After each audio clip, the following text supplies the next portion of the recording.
Welcome to part two. So, pretty much continuing off where we were last time. We're going to start off, part two of this review with the whole Justed Out fight with, I believe, the best soldier of the song Army. So this was obviously an example of Justed Out pretty much trying to show who's boss, try to end all the talk, the shit talking about him and his curious hobbies and whatnot. And yeah, I was surprised. He really whooped his ass. It was like it wasn't even it wasn't even a fight. Like, I remember before the fight even started, so you know what? Maybe I can use it as a good chamber boy, And the dude just looked at him like, oh. But the dude was like a good soldier, really respectful. But yeah, sometimes you gotta make an example of the suckers. And it was fucked up because after he killed the dude, he broke his arm, he broke his neck. And then he after the fight was over, he just literally told the dude to put his attire back on him, and then he just proceeded to just walk away like nothing happened. So yeah, in regards to him after that, I believe there was nothing that happened, because guys, I said part two, but it's gonna be part three, and I think I'm gonna start doing part three when it comes to Marco Polo in these videos because there's so much content that happens in these episodes. But yeah. So we have Justed Out speaking with apparently a friend of Mei Ling. And he's wondering, how did you become friends with my sister? I knew you guys toured together since you were children, whatever. And she was saying, and I believe he also asked her how long do you know his niece for?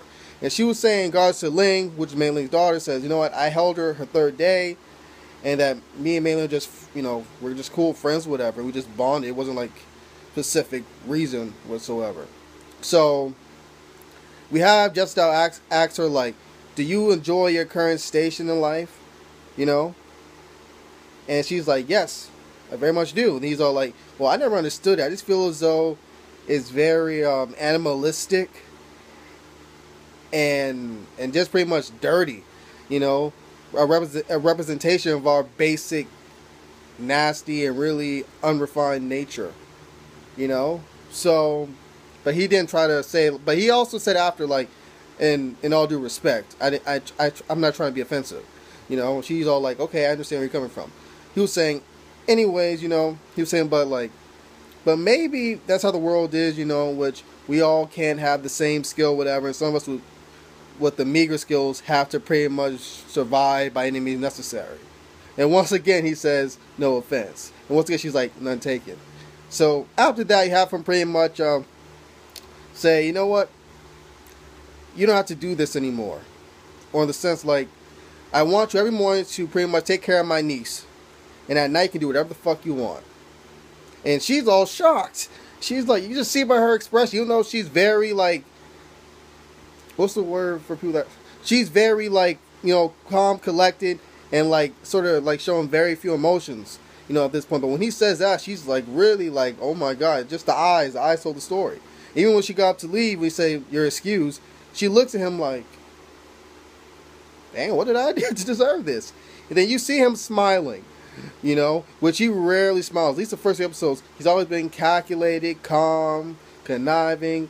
But it was like the first time he ever smiled, the character of Justed Out. So that was a pretty cool scene in regards to him. So after that, we have Ahmed and Kublai's wife just watching Mei Ling just give orgasm after orgasm with these fellow prostitutes of hers, and they're talking about, I believe, the soldier that died, the boy that died. Turns out that Kublai's wife knew his mom, and she kept on telling her mom that the boy wasn't meant to be a soldier. His head was always filled with numbers, just like Ahmed. Ahmed's like, and now his head is stuck in a trunk. He's such a dick. So after that, you have her like saying, Ahmed. He's like, I'm sorry, Empress. Like, you totally are. Sure you are. So he pretty much tries to suggest to the Empress that, you know what, it's better if we try to pretty much do an eye for an eye approach. Return the sword for the sword. She got his drift. She's like saying, listen, even if we attack them back, and we try to do the sword for a sword type deal, we're only going to get a sword back in return. Violence is really not the answer. You don't, especially when it's overkill. He's all saying, listen, and she's all saying, how about you just stick with finance? And Aubrey's like, listen, finance pretty much finances wars, and also the ultimate way of getting the spoils from the war. So the finance is pretty much an instrument of war in and of itself. You know, she's all looking at him like saying, you know what, why don't you speak to Yusuf, you know, with this regards.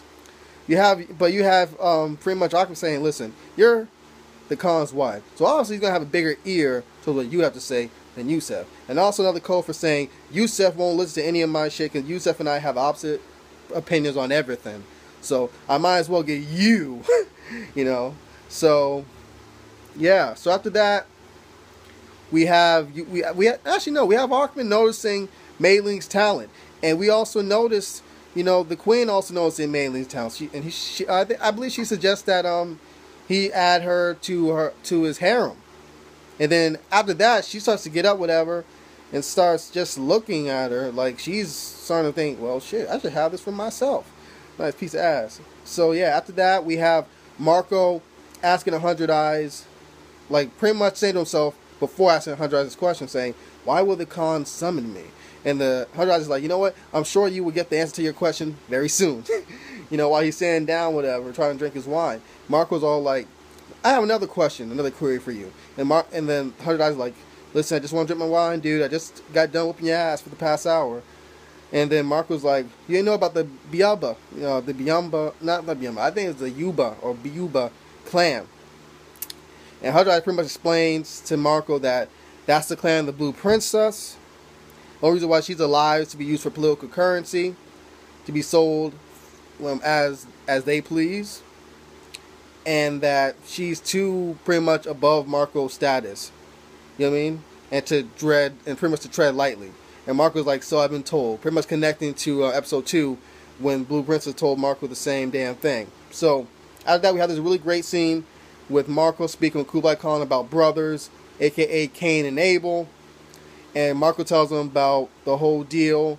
And we have Kublai pretty much saying, do you have a brother? And Marco's like, no, I don't have a brother. And he was like, it's brothers. Sometime blessing, sometime curse. You know, Marco's like, I oftentimes wish I had a brother. And then Kublai's like, yeah, to conspire with. So after the whole deep thing about the whole brother, you know, brother analogy, whatever, pretty much Marco is told by Kublai that you're going to pretty much be a part of the feast tonight. So you can get a little glimpse of our lesser culture. Because before that, Marco pretty much said after the story that this was just another example of why any culture besides, I believe, the Venetian culture or the Christian culture is pretty much low and, you know, below them pretty much. So yeah. So the last thing I have to say about this part 2 review is that we have an interesting scene in which Kublai asks Yusuf something. But before Yusuf asks Kublai, is he feeling well? Kublai says that his head feels worried for Eric tonight. And Yusuf once again asks, is there a problem besides that? La-di-da. And then I believe Kublai says that, you know, complicated answer to a simple question or something pretty much flipped around that way. And then he asks Yusuf, what do you think of the boy? And Yusuf's like, the boy? You mean as heir? And then Kublai's like, no, not that one, the other one, the Latin.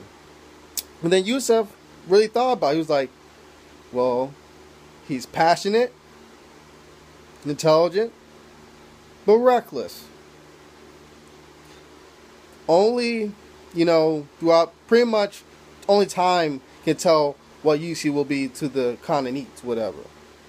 So after that, Yusuf bounces, and then Kublai reflects on the answer that's been given to him. So, yeah, I believe that's it. Oh, no. One more thing I gotta say. One more thing before I get to part 3. We have Jingham, Biamba, Ahmed, Jingham's wife, whatever, and Marco going to the camp. And we have the cousin of Kublai pretty much being pissed off that the Khan wasn't there, you know, where Jingham keep on saying, pour the drink, you know, because like, this is the truth, you know, the Khan's supposed to be here, and then Jingham's like, pour the drink. And the guy got the message, but he was still pissed off about it. So yeah, part 3 is going to be so exciting. I can't wait to talk about this shit. Part 3. Oh my god. But yeah, like the video, subscribe to my channel, write some comments down below. Part 3 in a few